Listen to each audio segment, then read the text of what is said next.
Dans votre logiciel Photoshop CS6, il peut être très utile d'apprendre à naviguer au sein de vos divers documents que vous avez ouverts ou encore de savoir comment modifier les paramètres de vos fenêtres afin de mieux utiliser vos documents.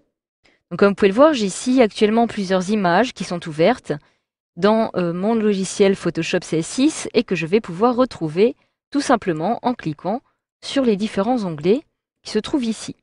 Donc vous pouvez facilement les retrouver de cette façon. Vous pouvez aussi, si vous le souhaitez, modifier le mode d'affichage, tout simplement en vous rendant tout en bas de votre panneau d'outils. Vous avez la dernière petite icône qui apparaît ici. Lorsque vous réalisez un clic droit dessus, vous pouvez retrouver les différents modes de fenêtres qui sont possibles. Vous avez actuellement le mode fenêtre standard dans lequel vous allez pouvoir retrouver vos documents sous forme d'onglets. Si vous souhaitez accéder à un autre mode, vous pouvez accéder au mode plein écran avec des menus en cliquant ici. Donc, comme vous pouvez le voir, je n'ai plus accès par exemple à la barre des tâches de mon ordinateur. Si je clique à nouveau une fois dessus, je vais accéder au mode suivant. Il s'agit du mode plein écran. Je clique alors ici sur plein écran et, comme vous pouvez le voir, j'ai ici mon image qui apparaît avec un fond noir qui apparaît en fond. Pour quitter le mode plein écran, il me suffit tout simplement de cliquer sur la touche F de mon clavier, j'appuie une fois dessus et me voici revenu au mode standard.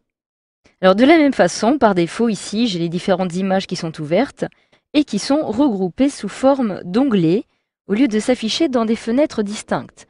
Pour y accéder, comme je vous l'ai montré précédemment, il me suffit à chaque fois de cliquer sur l'onglet qui lui correspond.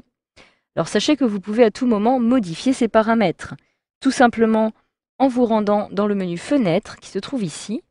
Vous avez Réorganiser et vous avez ici la possibilité, par exemple, d'afficher l'image active, donc celle qui est actuellement ici, dans une fenêtre flottante. Si je clique ici, automatiquement, j'ai mon image qui a été détachée et qui n'apparaît plus sous forme d'onglet, mais sous une petite fenêtre que je vais pouvoir déplacer de cette manière. Je peux aussi la redimensionner. Donc cela va être très utile, par exemple, si vous souhaitez comparer deux images comme ceci. Alors le problème est que l'image qui se trouve derrière, elle n'est pas détachée. Cela va être un peu plus compliqué donc si je souhaite les comparer. Pour cela, je peux me rendre à nouveau dans le menu Fenêtre, Réorganiser, et je vais retrouver ici tout affiché dans des fenêtres flottantes.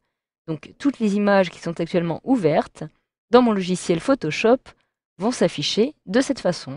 Je n'ai donc plus d'onglets qui apparaissent ici. Donc pour retourner maintenant aux onglets, vous pouvez retrouver le menu Fenêtre, Réorganiser et tout regrouper dans des onglets. Mais si vous souhaitez maintenant empêcher l'ouverture de vos images sous forme d'onglets, donc en désactivant les onglets d'image et l'ancrage des fenêtres, il vous suffit de vous rendre cette fois-ci dans le menu Édition. Tout en bas, vous allez pouvoir retrouver les préférences.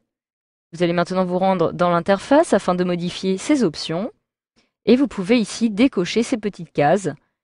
Dans la rubrique Options, vous allez retrouver ici Ouvrir les documents dans de nouveaux onglets, activer l'ancrage des fenêtres de documents flottantes. Donc si vous ne souhaitez plus activer ces deux options, vous pouvez tout simplement décocher ces petites cases. De la même façon, vous pouvez aussi, si vous le souhaitez, modifier d'autres paramètres relatifs aux fenêtres. Par exemple, juste en haut, vous pouvez retrouver ici le thème de la couleur qui va être appliqué dans l'interface de votre logiciel. Donc, cela fait partie de l'une des nouveautés de Photoshop CS6. Vous pouvez en effet choisir la couleur que vous souhaitez attribuer à votre espace de travail. Donc, cela aura évidemment une implication par la suite, comme vous pouvez le voir, aussi sur vos fenêtres. Donc, vous pouvez facilement choisir la couleur de votre choix. Donc, je vais changer et choisir par exemple une couleur plus claire. De la même façon, je peux ici choisir la couleur que je souhaite attribuer lorsque je me trouve en mode de fenêtre standard ou en mode plein écran avec menu ou en mode plein écran. Donc il s'agit des trois modes que je vous ai montrés précédemment. Vous avez ici, pour chacun d'eux, plusieurs possibilités. Par défaut, noir, gris foncé, gris moyen, gris clair ou encore personnalisé. Et vous pouvez ici d'ailleurs, de la même façon, sélectionner la couleur personnalisée à l'aide de cette petite palette de couleurs. Je clique alors sur Annuler. Et je vais conserver ici la couleur par défaut, c'est-à-dire la couleur qui apparaît ici.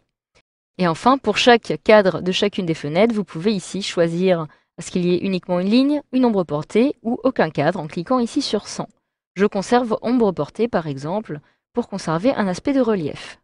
Donc de la même façon, je retrouve ici la couleur noire qui était prédéfinie auparavant pour le plein écran. Je clique alors maintenant sur OK. J'ai donc ma couleur d'interface qui a été modifiée et je peux ouvrir un nouveau document par exemple. Je clique alors dans Ouvrir et admettons que je souhaite ouvrir cette photographie-ci. Je clique dessus pour la sélectionner, je clique sur OK. Et automatiquement, j'ai mon image qui s'ouvre dans une fenêtre à part et non sous forme d'onglet. Donc voilà, grâce à cette formation, vous savez désormais comment naviguer au sein de plusieurs documents ou encore comment modifier les paramètres de vos fenêtres dans Photoshop CS6.